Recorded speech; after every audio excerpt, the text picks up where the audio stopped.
Ay nako, hindi po kailangan na maging pulis, maging abogado, maging PAO lawyer, maging judge, o kaya maging expert po sa mga disaster risk management o reduction management.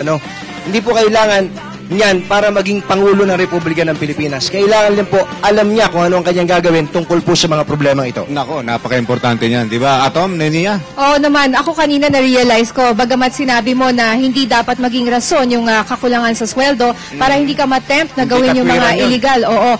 Pero alam mo, dapat bigyan rin natin ng dignidad yung ating mga lawyers, yung ating mga pulis, na talaga namang, di ba, nakita nyo naman yung mga oras na ginugugol nila para sa pagbabantay sa mamamayan, ay dapat mabigyan rin sila ng karapat-dapat na sweldo. So dapat yung susunod na presidente ay merong plano para sa kanilang sektor. Napakahalaga po ng papel na gagampanan ng susunod na Pangulo ng Bansa para ang mga Pilipino, ang mga kabataan ay magkaroon ng pakiramdam na safe. Ayan, meron tayong pakiramdam na ligtas tayong lahat. Safe and secure.